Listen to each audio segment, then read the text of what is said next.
morning, welcome to CATEX TV. My name is Frank Fortunato. Today is Friday, September 9th, 2016. If you want to follow us on Twitter, please go to CATEX TV. Yesterday, federal regulators in the United States said that Wells Fargo employees, one of the biggest banks in the U.S., had secretly created millions of unauthorized bank accounts and credit card accounts without their customers knowing it since 2011. Phony figures earned the bank unwarranted fees and allowed Wells Fargo employees to boost their sales figures and make more money. The bank said to CNN that they had fired 5,300 employees over the past few years to deal with this issue. The scope of this scandal is shocking. An analysis conducted by a consulting firm hired by the bank concluded that the bank employees had opened over $1.5 million deposit accounts that may not have been authorized. Worthwhile noting that Warren Buffett is a big investor in Wells Fargo.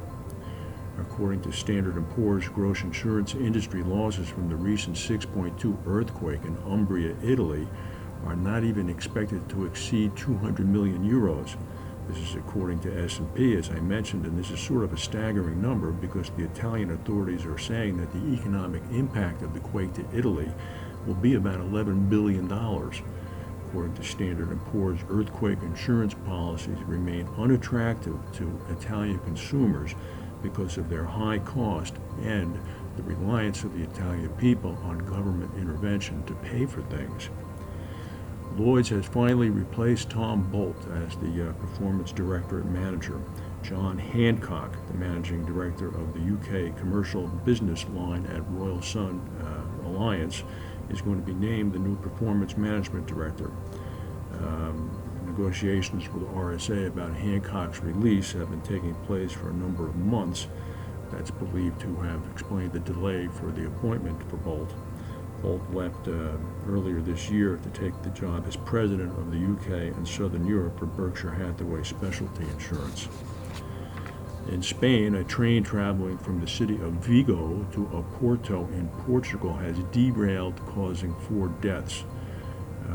The route is on a shared track between the Spanish train railway company RENF-E and the Portuguese National Train Service.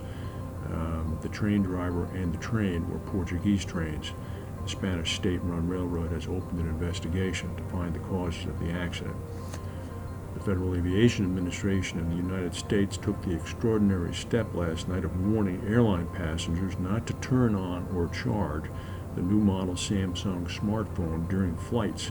This is following numerous reports of the phones catching fire. The FAA also warned passengers not to put the Galaxy Note 7 phones in their checked bags. Last week, Samsung ordered a global recall of the big phones after its investigation of explosive reports found the rechargeable lithium batteries to be at fault. Australian airline companies were among the first to take measures. Qantas had asked passengers several months ago not to switch the Note 7 devices on or charge them during flights. Insurance Day is reporting that Swiss Re says that it's going to be, quote, fighting for the continuous rate dilution to stop in the run-up to next year's January 1st renewals. Its chief underwriting officer, Matthias Weber, called for reinsurers to push back against further rate declines, saying it was not in anyone's interest. Weber said if the market has not reached the bottom already, then it has to be close. It has to be our responsibility to push back. Next week in Monte Carlo, we'll be meeting with Matthias Weber, and we'll see if we can interest him in talking on air for a few minutes. The United Nations Security Council has announced an emergency meeting today after North Korea carried out its 5th nuclear test last night. The country now claims it has the ability to arm its ballistic missiles with nuclear warheads. The explosion last night, the test of the nuclear weapon, caused a 5.3 magnitude earthquake. And here's an interesting story. Rescuers brought 33 people who had been trapped overnight in cable cars high over the glaciers of Mont Blanc, which is Europe's highest mountain, to safety this morning. Technicians managed to repair the ride's tangled cables. Emergency workers scrambled as soon as the sun came up this morning to rescue the stranded people who had been dangling in the cable car all night.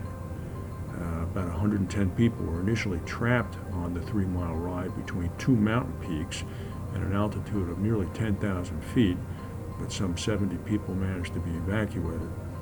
4 helicopters dropped emergency blankets and bottles to those left stuck. That must have been an interesting interesting maneuver to execute. I can't quite see that. Helicopters dropping provisions to people stuck in a cable car 10,000 feet off the ground. As I said, we'll be reporting from Monaco next week at the annual reinsurance meetings. And thank you for watching, and we'll talk to you from there. Have a good weekend.